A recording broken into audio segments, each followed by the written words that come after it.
Brandon Scoop B. Robinson on to talk about it. Brandon, how you doing, my friend? How was your weekend? Weekend was good. Hey, guys, I'm doing all right. Just ton of writing, ducking and dodging Twitter followers and haters like a man on the run from the cops running from child support. Yes, if you do not follow Brandon, you need to, because this man is always bringing the truth, and some opinion to the table. That's at Scoop B on Twitter, at Scoop B. Now, Brandon, I want to dive right into it. Jimmy Butler, this has kind of gone wayside because the NBA offseason is usually quiet around this time because training camps are open. It's media day. You're usually looking at a bunch of people in jerseys and smiling and stuff. And now you're getting out of Minnesota that Jimmy Butler wants to trade, the Andrew Wiggins beef with Steven Jackson. I mean, could you kind of just bring the people who haven't really heard about this, what the hell is going on? There's a lot of rumors going around, and I will say that there were things going on in the Minnesota Timberwolves locker room throughout the course of the season. A lot of it is just now getting out now.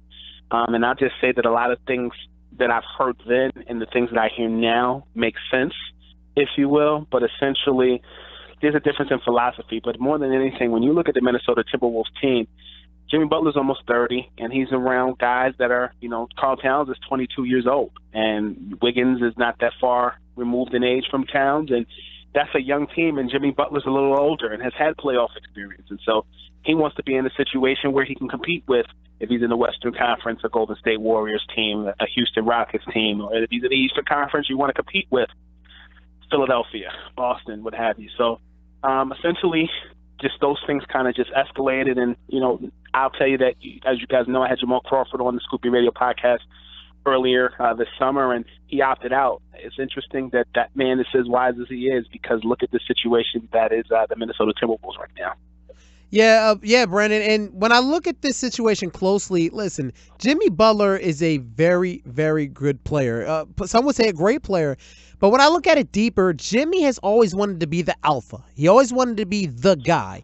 And in Chicago, when I looked at it, that wasn't working because Derrick Rose, off of those injuries, everyone thought that he was going to come back and be the same guy. And when he did come back, even though he wasn't the same guy, Jimmy Butler wanted to make sure that it was known that it was his team now.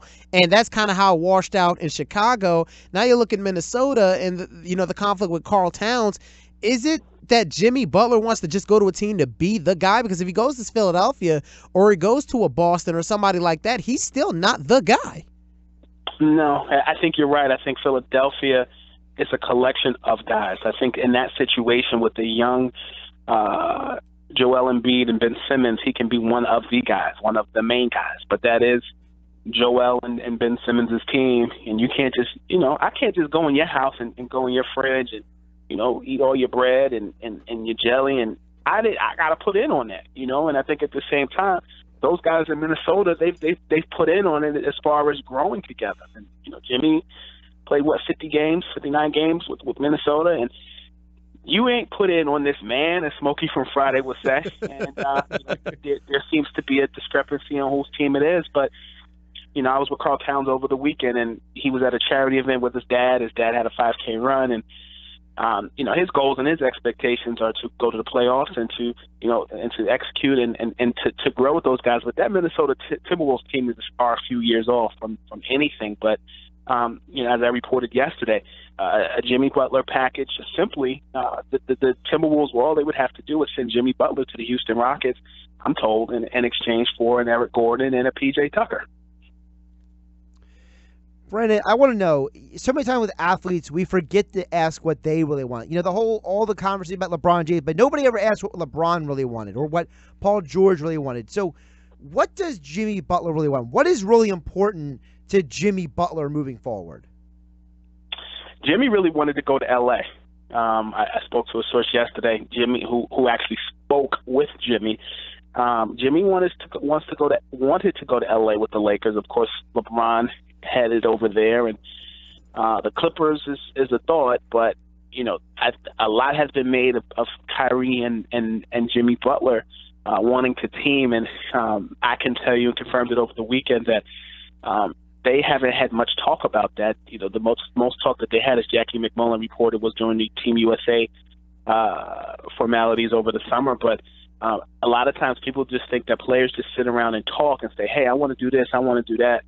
I mean, bills have to be paid, family time has to be spent in training, but the Jimmy Butler and Kyrie Irving experiment isn't as much of a devised plan as many think. So, Brandon, listen, I really want to get this from your perspective, because you talk to these guys. You're one of the guys that's actually out there talking to players, gauging, what's going on as far as from their end. So many times the media wants to report, this and that, and it's all of it's speculation. Are these guys, because I've been told that the NBA is moving more towards that these guys aren't, it's no longer that the general manager is pitching these things to the players as far as, hey, come play here, come play here. These guys kind of know where they want to play before they enter free agency. Do you agree with that notion, or do you believe that there's something different brewing here? I'll dumb it down a little bit and say that it is a players' league. And I'll dumb it down and say that it is a byproduct of the AAU basketball culture that we're in. And guys want to know who they want to play with. As you know, I broke that story about Kevin Durant and the Lakers and caught heat for that. But a lot of these guys want to build their destinies. When you look at their situation with Kevin Durant, I also reported, which was kind of one under the rug, was that Kevin Durant was forming a show, and LeBron James, it hasn't been announced, but I was told that when I tweeted that LeBron James will be the first guest on that show, and it'll be a show that was on ESPN+. A lot of these guys are forming campaigns, and if you look at even in the social media space of entertainment, you look at Cardi B and Nicki Minaj, for example. These type of beefs help their brand because it goes into other junctures and other things, and the same can be said about these players. Obviously, Anthony Davis, for example, it's been said that he will join the Los Angeles Lakers, and one step towards that is him signing with Clutch, which is Rich Paul's agency. LeBron is represented by Rich Paul. So a lot of these things are about brands, futures, and interest outside of basketball. Brandon, if we could spin it over to the 76ers, you talk about a lot of these guys, how they're doing a lot of player movement, and it seems like with guys like Embiid and Simmons, they seem to take a lot of pride in the Sixers' success. I think some of the players around the league, they're just not happy with where they are for whatever reason, whether it's for a marketing reason, the players on the team, the management. But it seems like you have guys who are budding superstars in Joel Embiid, who I think a superstar already, and a guy who's rising in Ben Simmons. They're not just invested in the 76ers, but they're invested in making the 76ers winners. I would agree with that. I mean, I was with Ben Simmons earlier this month, and on top of all the things that were going on in his personal life, he's excited to play basketball this season. He loves the game of basketball. He is a basketball viewer's dream. He can get his teammates involved. He can get to the basket, and hopefully this season create his own shot that is a jumper. And I think and that's no disrespect to him, but those are the facts. And I think that one thing about Philadelphia is particularly last season, they exceeded all expectations going into last season. Going into this season, a lot of people know what to expect. So it's going to be interesting to see with LeBron James and the Western Conference now, how Ben Simmons and Joel Embiid and others can capitalize off of it. And then there's some other questions that need to be answered. Elton Brand is in the new GM role. What kind of feels will he have there? Will they be able to bring any scorers? Will they be able to potentially trade for Jimmy Butler? Will they add Jamal Crawford? There are some questions that need to be answered. So I think, and also, will they buy Jared Bayless out? There's a lot of things that go into the Philadelphia 76ers this season that weren't really a thought last season. We're talking with Brandon Robinson, host of the Scoop B radio podcast and obviously writer for Basketball Society. You can follow him on Twitter at Scoop B. That's at Scoop B on Twitter. Brandon, now I obviously had a personal question on the show, to all of our listeners, basically saying, should I go to the Palestra tomorrow to see the Sixers blue and white scrimmage? Because I'm one of those guys that I'm a TV guy. I'm telling him yes, he's got to go. He's never been to the Palestra, man. But here's the bigger story. Yeah, I haven't been to Palestra. But here's the bigger story. Markelle Fultz came out with a video from the Players Tribune, basically showing his new and improved jump shot that he's worked with Drew Hanlon. A, have you seen the video? And B, if you did, what do you think of his new and improved jump shot? I saw the video. As far as his new and improved jump shot, that sounds good, but everybody looks on video when they're not being guarded and they're not in the uniform. Everybody looks good in training. Everybody can work with Chris Brickley. Everybody can work with Herb Rowland. Everybody can work with all these different guys. It really comes down to the wins, or as Meek Mill would say, wins and losses, and it comes down to whether you can, how deep you can go in the playoffs or potentially win an NBA championship. I think for Markelle Fultz, the last season really didn't start out the way he thought it would, and then he comes back and collides with Joel Embiid for a little while, and Joel is out, but then Fultz finds his way into the rotation. Listen, I'm pulling for Markelle Fultz, a guy that I can tell you, Jamal Crawford told me that he spent a lot of time with him, working out with him and Zach LaVine and others in the summertime. I can tell you that he has a lot to prove this season, and improved jumper or not. Hey, Reggie Miller had one of the ugliest jumpers in the world, but it went in. So hopefully Markelle Fultz helps them win, scores a ton of points, and exceeds expectations.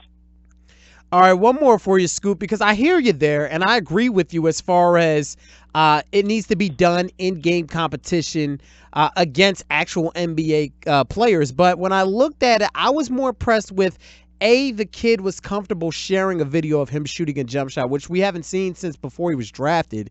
B, the form and the follow-through looked comfortable, which gives me the confidence that he is going to be confident shooting threes and shooting jumpers in games. And last but not least, confidence seemed to be the biggest key with this kid last year as far as how's he playing and when's he playing, the injury and et cetera. Not to say that this means he's going to have, an all-star campaign, but it was comfortable to see that he was comfortable shooting a jumper and showing it off to people.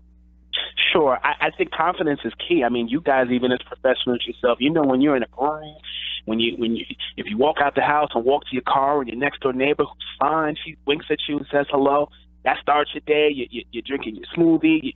All those things seem to be going right. And I think for confidence-wise for Markelle, his confidence was so much shot. Injured. People questioned his jumper. People wondered if he was going to be able to lift his arms up all the way. I mean, it just was a lot for that kid. I felt bad for him, and I think even just his swag, even how he posts on social media, his sneaker collection, his overall aura. I feel like the Rick James skit in Chappelle Show, his aura. I saw like his glow, his glow. He had a glow. He had a glow that really just screams, I'm ready. So I'm pulling for that kid. All right, Scoop. Great stuff from Brandon Robinson at Scoop B on Twitter, at Scoop B on Twitter. Brandon, tell those Twitter people leave you alone, man, until we talk again. Hey, man, I'm just glad I got some friends in you that give me the platform to be myself and talk, because they don't know me. Y'all know me. So thank you for allowing me to be myself.